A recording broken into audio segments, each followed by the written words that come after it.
ഇൻസുബിൾ നടത്താൻ ആളില്ല. ആര് നടത്തും? എങ്ങനെ നടത്തും? എന്തിന് നടത്തും? ഇതെല്ലാം പ്രധാനപ്പെട്ട ചോദ്യമാണ്. കാരണം ഇടെ F S D L I S L നടത്തിക്കൊണ്ടിരുന്ന സമയത്ത് ഇക്കാലം അത്രയും അവർക്ക് ഓരോ വർഷം ഉണ്ടാകുന്ന നഷ്ടത്തിന്റെ തോത് വളരെ കൂടുതലാണെന്ന് അവർ ഒരുപാട് തവണ പ്രഖ്യാപിച്ചിട്ടുള്ളതാണ്. ഏകദേശം 5000 കോടിയോളം രൂപ അവർക്ക് നഷ്ടം വന്നിട്ടുണ്ട്. എന്നിട്ട് പോലും അവർ ഇവിടുത്തെ ഐ എസ് എല്ലിൽ അത്യാവശ്യം നല്ല രീതിയിൽ വൃത്തിയായിട്ട് നടത്തിക്കൊണ്ടിരുന്നപ്പം ഓൾ ഇന്ത്യ ഫുട്ബോൾ ഫെഡറേഷന്റെ അണ്ണാക്കിൽ ചൊറിച്ചിൽ. അവന്മാർക്ക് സ്വന്തമായിട്ട് നടത്തണം, സ്വന്തമാർക്ക് കാശുണ്ടാക്കണം, തേങ്ങ കൊല ഉണ്ടാക്കണം എന്നൊക്കെയാണ് അവന്മാരുടെ ഭാഷ. അവന്മാരെ കൊണ്ട് ഇതിനൊന്നും കഴിവില്ലെന്നുള്ള കാര്യം എല്ലാവർക്കും അറിയാം. മര്യാദയ്ക്ക് ഒരു ഐ ലീഗ് പോലും നടത്താത്ത, അതിന്റെ സ്കെഡ്യൂളിങ് പോലും കറക്റ്റായിട്ട് നടത്താൻ അറിയാത്ത ഇവന്മാർ എങ്ങനെ ബ്രോഡ്കാസ്റ്റിങ്ങും മാർക്കറ്റിങ്ങും ഒക്കെ നടത്താനാണ്? എന്നിട്ടും അവന്മാർക്ക് കാശ് വേണം.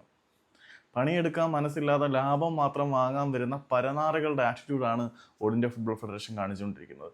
ഇപ്പോഴും അവന്മാർ ടെൻഡറിനകത്ത് ഒരുപാട് ഹിഡൻ ആയിട്ടുള്ള സാധനങ്ങൾ വെച്ചിരിക്കുന്നതുകൊണ്ട് ആരും അതൊന്നും ഏറ്റെടുക്കാൻ വരുന്നില്ല. അതായത് നഷ്ടം ഉണ്ടായിക്കൊണ്ട് ഒരു കമ്പനിയും ഇത് ഏറ്റെടുക്കാൻ തയ്യാറായിട്ട് വരത്തില്ലല്ലോ. ഹിഡൻ ട്രാപ്സ് ഒരുപാട് ഒളിപ്പിച്ചു വെച്ചിട്ട് ഒരു ടെൻഡർ ഉണ്ടാക്കി കഴിഞ്ഞാൽ അതൊന്നും ഏറ്റെടുക്കാൻ ആരും വരത്തില്ല. ഇനി വീണ്ടും ഐ എസ് എൽ നടപ്പിലാക്കണമെങ്കിൽ എഫ് എസ് ഡി എല്ലിന്റെ കാൽ കീഴിലേക്ക് തന്നെ അവന്മാർ പോകണം. അല്ലെങ്കിൽ അവന്മാർ സുതാര്യമായിട്ട് പ്രവർത്തിക്കണം. ഇതിന്റെ ഇടയിൽ കൂടെ സ്വാർത്ഥ താല്പര്യങ്ങളും ലാഭവും ഉണ്ടാക്കാൻ എഫ് എസ് ഡി എൽ ശ്രമിക്കുന്നിടത്തോളം എഫ് എസ് ഡി എൽ അല്ല, ഓൾ ഇന്ത്യ ഫുട്ബോൾ ഫെഡറേഷൻ ശ്രമിക്കുന്നിടത്തോളം കാരണം ഇവിടെ ഇന്ത്യൻ ഫുട്ബോൾ രക്ഷപ്പെടാൻ പോകുന്നില്ല.